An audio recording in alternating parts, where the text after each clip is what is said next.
Dear viewers, our next guest is a business coach and trainer, Mr. Hamza Taqi. Good evening, Hamza. Good evening to you. Thank you. And to your audience. So it's a pleasure to have you with us today, especially that we're going to learn a lot about presentation and just these skills that are pretty important. They are. Actually, if you allow me to tell you one story about how important is presentation skills or public speaking in general. There was a manager assistant, and the manager, senior manager, was requested by the board to do a presentation on certain matter. So he asked his assistant to help him prepare. So this guy was really into it, so he prepared, he got, he made the research, and he made a stunning presentation. When he showed his boss said, "Oh my God, you did a lot of work on this. Why don't you present to the board instead of me?" And that led him to be one of the board members.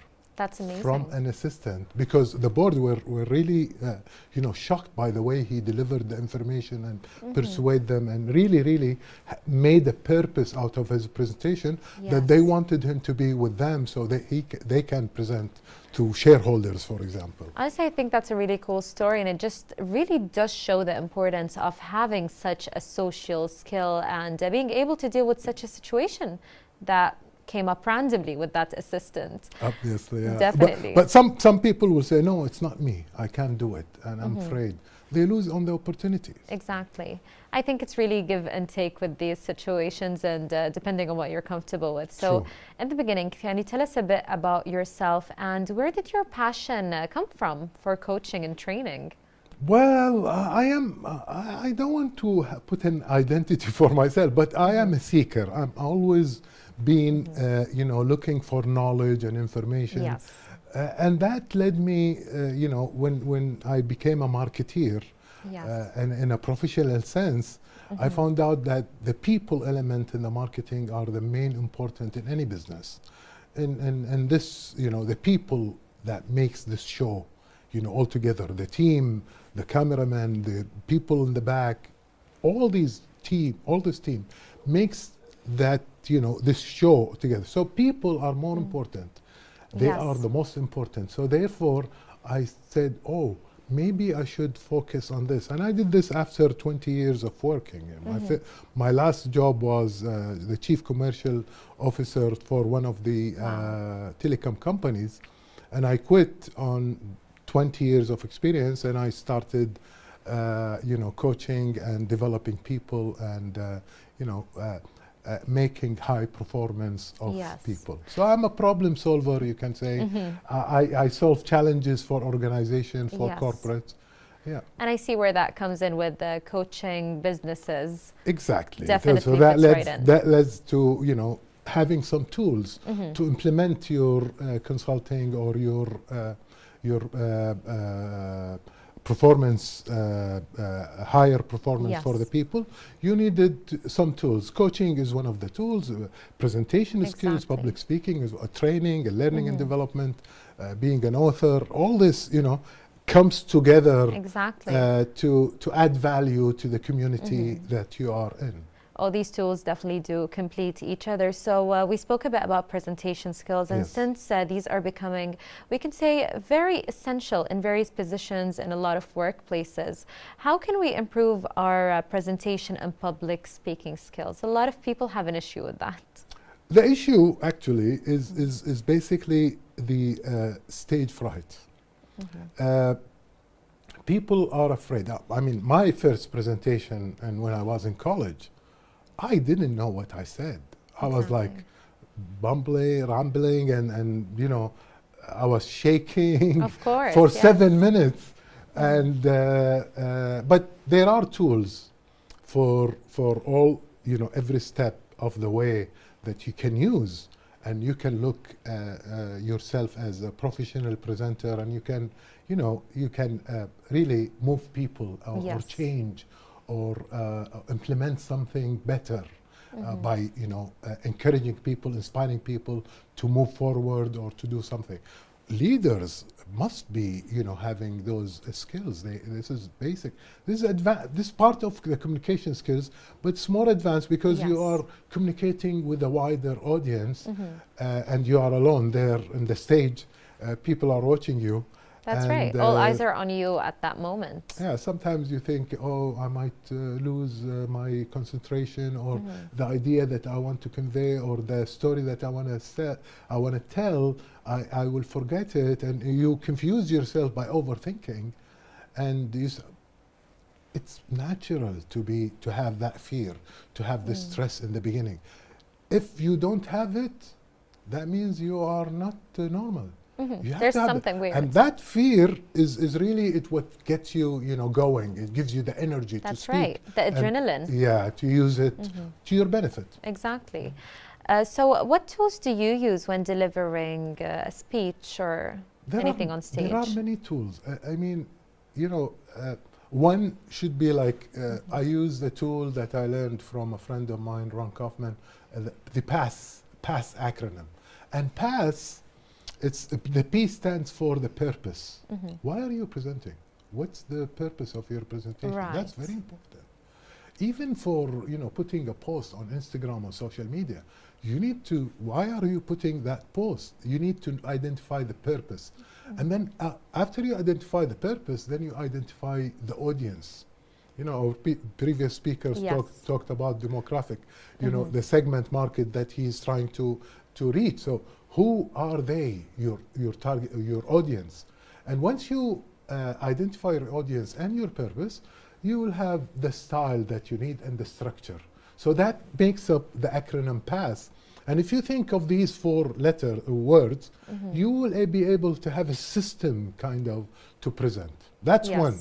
Another one could be using a mind map for our friend Tony Bozan. The mind map is very clever way to recall all the element in your presentation, the introduction, the body, and the conclusion. And in the body, you should have 3 main facts that you want to support, so the people can take action after you conclude. So they move to a better place, hopefully. So it's definitely all studied beforehand and before going on stage. And it seems like there's a lot of preparation.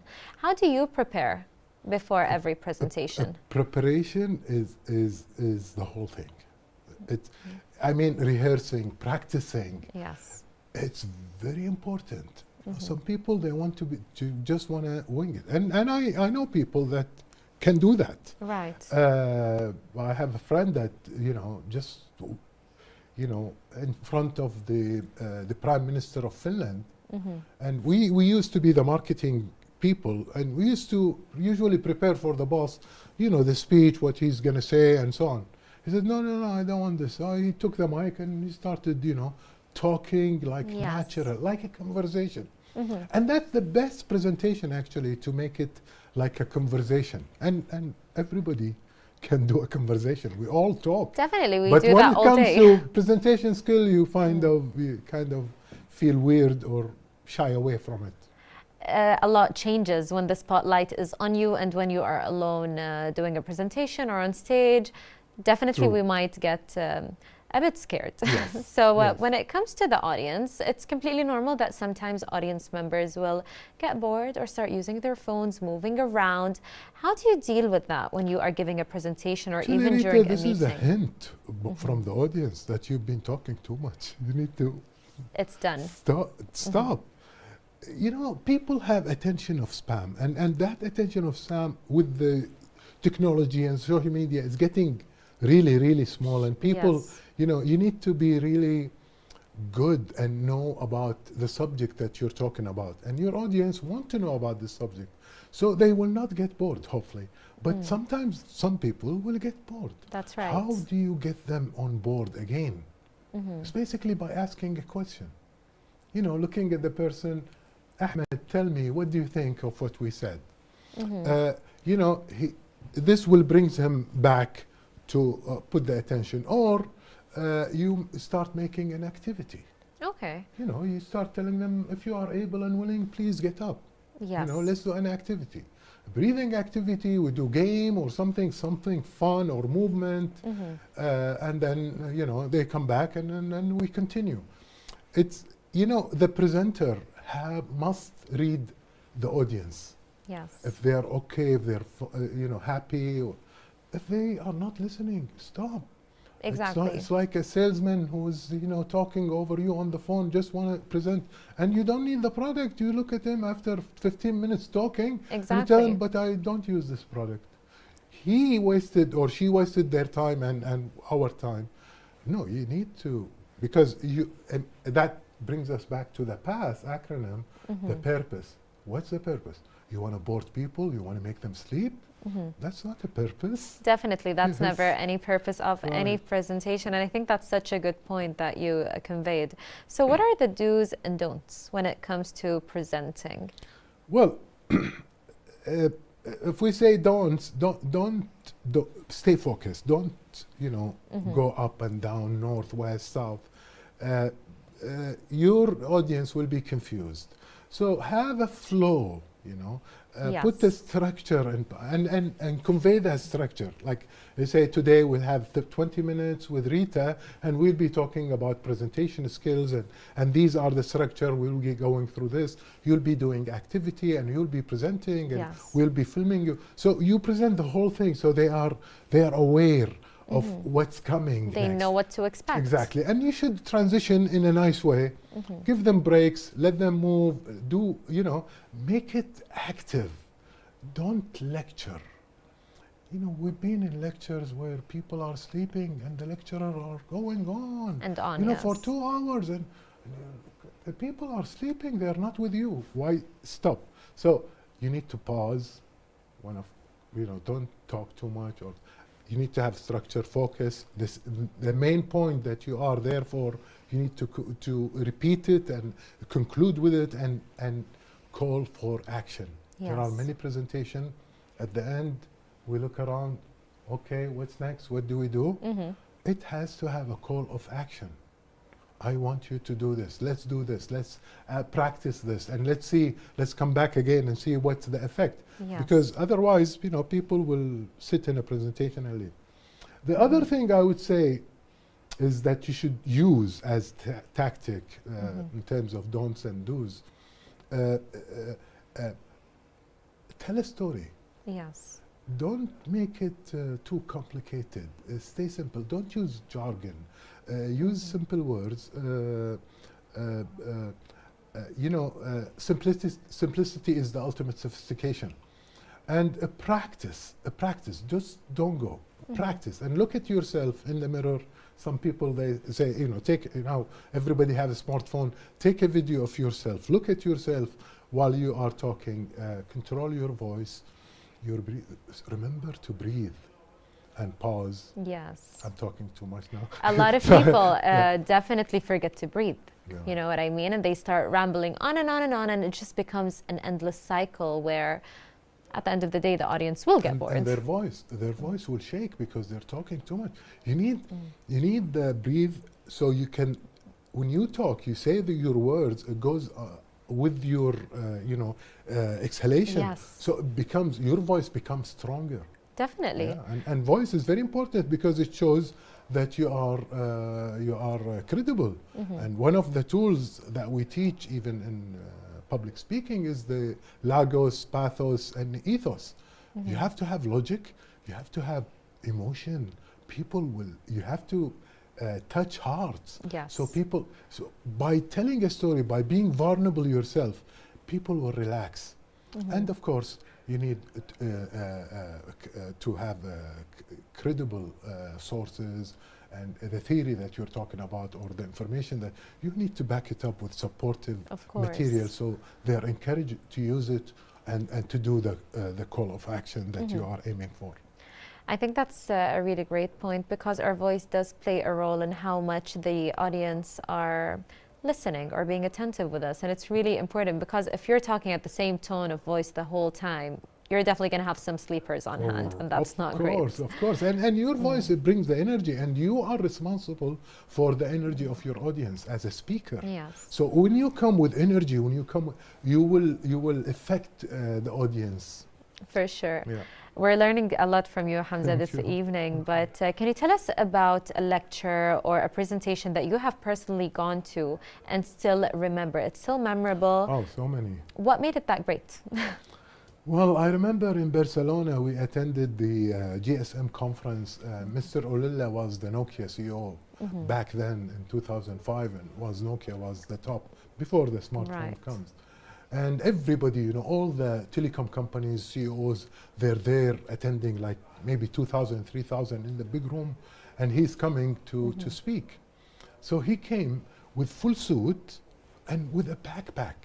Yes. It looked funny. I was like, why? And he walked in the stage with the backpack, and then he put the backpack on the podium, and he took the, Webster dictionary.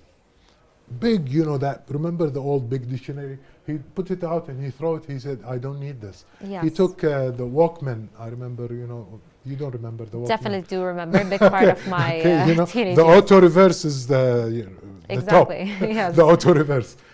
He put it out, and he got so many things out of his, and he then took the communicator, that Nokia business phone, and he opened it, and he says, everything is there. I don't need this backpack. All of that. And everybody was, wow. Just as simple as that. Yeah. Steve Jobs, when he first launched the Mac Air, he put it in an envelope, inter-office envelope, and he showed it like this, so it looked like an envelope. It's so thin.